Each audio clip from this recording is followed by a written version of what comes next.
కాంగ్రెస్ నేతలతో Congress central election committee సమావేశం ముగిసింది. ఏపీలో 117 అసెంబ్లీ స్థానాలు, 17 లోక్సభ స్థానాలపై ఎన్నికల కమిటీ సమావేశంలో చర్చించారు. ఇక కడప లోక్సభ స్థానం నుంచి వైఎస్ షర్మిల పోటీ చేయనున్నారు. విశాఖ నుంచి సత్యారెడ్డి బరిలో ఉండనుండగా కాకినాడ నుంచి పల్లంరాజు పోటీ చేయనున్నారు. బాపట్ల నుంచి కేంద్ర మాజీ మంత్రి జేడీ శీలం బరిలో ఉండనున్నారు. ఇక లోక్సభ అసెంబ్లీ ఎన్నికలకు కాంగ్రెస్ సీనియర్ నేత రఘువీరారెడ్డి దూరంగా ఉండనున్నారు. అయితే మిగతా 58 అసెంబ్లీ స్థానాలు, 8 లోక్సభ స్థానాలను పెండింగ్ లో ఉంచింది కాంగ్రెస్ అధిష్టానం. కమ్యూనిస్టులు, ఇతర ప్రతిపక్షాలకు సీట్ల కేటాయింపు నేపథ్యంలో ఈ స్థానాలను పెండింగ్ లో పెట్టినట్లుగా తెలుస్తోంది. ఇక నంద్యాల, తిరుపతి, అనంతపురం, కర్నూలు, విజయవాడ, అరకు, గుంటూరు, అమలాపురం లోక్సభ స్థానాలను పెండింగ్ లో ఉంచింది కాంగ్రెస్.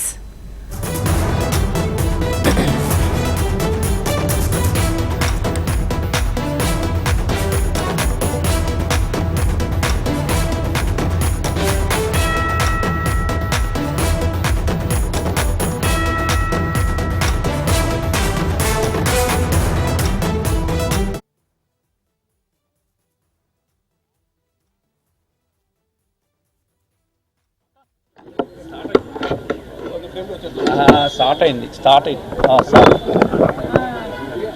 లైఫ్ టైం స్టూడెంట్ ఒకసారి ఫ్రేమ్ ఇవ్వమని చెప్పండి. ఇక్కడ కనెక్ట్ అయ్యింది, రమేష్ కనెక్ట్ అయింది కదా.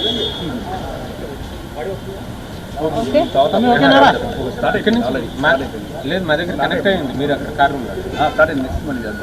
అందరికీ నమస్కారం. ఈరోజు ఆంధ్రప్రదేశ్లో జరగనున్న ఎన్నికల గురించి, క్యాండిడేట్ల గురించి డిస్కస్ చేయడానికి ఈరోజు సిఈసి మీటింగ్ జరిగింది న్యూఢిల్లీలో.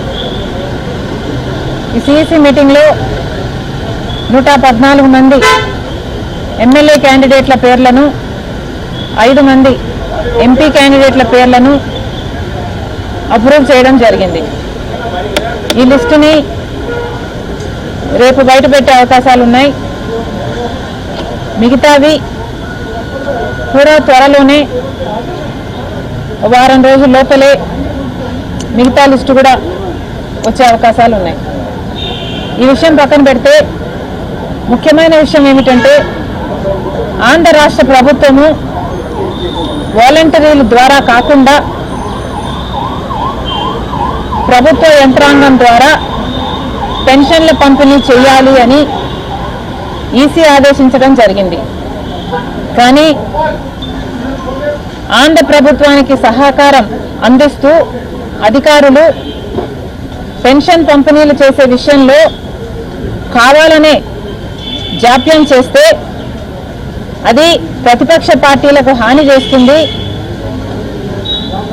వైసీపీకి మేలు చేస్తుంది. కాబట్టి దీంట్లో ఒక కుట్ర కోణం ఉంది అని కాంగ్రెస్ పార్టీ ఆరోపణ చేస్తుంది. నేను సిఎస్ గారితో మాట్లాడడం జరిగింది కాంగ్రెస్ పార్టీ చీఫ్ తరఫున, కాంగ్రెస్ పార్టీ చీఫ్గా. సిఎస్ గారు చెప్పిన విషయము, 3వ తేదీన మొదలు పెడతాం పంపిణీ, ఆ పైన వారం రోజులు అందాజుగా పడుతుంది పంపిణీ చేయడానికి అన్నారు. అంటే పెన్షన్ అందుకోవడానికి 10 రోజులు వేచి ఉండాల్సిన పరిస్థితి వస్తుంది. ఇది భావ్యమేనా అని సిఎస్ గారిని ప్రశ్నిస్తున్నాం. ప్రభుత్వానికి మేలు చేయడం కాకపోతే ఇది ఏమిటి అని అడుగుతున్నాం. Election commission direct benefit transfer DBT కింద పంపిణీలు చేయమని ఆదేశిస్తే మరి డీబీటీ ద్వారా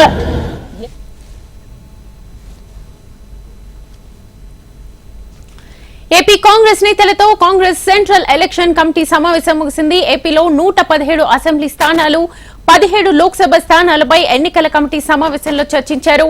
ఇక కడప లోక్సభ స్థానం నుంచి వైఎస్ షర్మిల పోటీ చేయనున్నారు. విశాఖ నుంచి సత్యారెడ్డి బరిలో ఉండనుండగా కాకినాడ నుంచి పల్లంరాజు పోటీ చేయనున్నారు. బాపట్ల నుంచి కేంద్ర మాజీ మంత్రి జేడీ శీలం బరిలో ఉండనున్నారు. ఇక లోక్సభ అసెంబ్లీ ఎన్నికలకు కాంగ్రెస్ సీనియర్ నేత రఘువీరారెడ్డి దూరంగా ఉండనున్నారు. అయితే మిగతా 58 అసెంబ్లీ స్థానాలు, 8 లోక్సభ స్థానాలను పెండింగ్ లో ఉంచింది కాంగ్రెస్ అధిష్టానం. ఇదే అంశానికి సంబంధించి ఫుల్ డీటెయిల్స్ మా ఏపీ కోఆర్డినేటర్ రాజేష్ అడిగి తెలుసుకుందాం ఫోన్ లైన్ ద్వారా. Rajesh, Congress party central election committee సమావేశం ముగిసింది. ఈ ఎలక్షన్ కమిటీ సమావేశంలో 117 అసెంబ్లీ స్థానాలను ఆమోదించింది. అదేవిధంగా 17 లోక్సభ స్థానాలు కూడా ఆమోదించింది. అయితే ప్రధానంగా చూసుకుంటే ఈ సెంట్రల్ కమిటీ నిర్ణయం మటుకి కాంగ్రెస్ పార్టీలో ఆది నుంచి పనిచేసే వారిని మాత్రమే గుర్తించారు. దీంతో పాటు కొత్తగా చేరిన వాళ్ళకి కూడా ప్రాధాన్యత ఇవ్వడంతో పాటు మొదటి నుంచి పార్టీకి ఇక్కడ ఆంధ్రప్రదేశ్ లో ప్రాధాన్యత లేని సమయంలో కూడా పార్టీకి కట్టుబడి పనిచేసిన వాళ్ళందరినీ కూడా గుర్తించినట్టు తెలుస్తుంది. అయితే ప్రధానంగా చూసుకుంటే 117 అసెంబ్లీ స్థానాలను 17 లోక్సభ స్థానాలను ప్రకటించారు. అయితే 58 అసెంబ్లీ స్థానాలు 8 లోక్సభ స్థానాలను పెండింగ్ లో పెట్టారు. ఈ మిత్రపక్షాలకు కూడా ఇవ్వాల్సిన పరిస్థితి ఉంది కాబట్టి ఈ పెండింగ్ లో పెట్టి వీటన్నిటిని కూడా మరో వారం రోజుల్లో పూర్తి స్థాయిలో ప్రకటించే అవకాశం ఉందనేసి స్పష్టంగా తెలుస్తుంది. అయితే నంద్యాల, తిరుపతి, అనంతపురం, కర్నూలు, విజయవాడ, అరకు, గుంటూరు, అమలాపురం లోక్సభ స్థానాలను పెండింగ్ లో పెట్టినట్టు తెలుస్తుంది. శ్వేత, రాజమండ్రి నుంచి గిడుగు రుద్రరాజు, కడప లోక్సభ నుంచి వైఎస్ షర్మిల పోటీ చేస్తున్నట్టు స్పష్టంగా తెలుస్తుంది. అదేవిధంగా విశాఖపట్నం నుంచి చూసుకుంటే సత్యారెడ్డి విశాఖపట్నం నుంచి పోటీ చేస్తున్నట్టు సమాచారం తెలుస్తుంది. అయితే కాకినాడ నుంచి కూడా పల్లంరాజు పోటీ చేస్తున్నారు. రఘువీరారెడ్డి ఈ ఎన్నికల్లో మాత్రం దూరంగా ఉన్నట్టు, పార్టీకి పనిచేస్తాను విధేయుడిగా పార్టీ ఎన్నికల్లో మాత్రం పోటీ చేయడానికి సంసిద్ధంగా లేనట్టు తెలుస్తుంది. Shweta. Right Rajesh, thank you.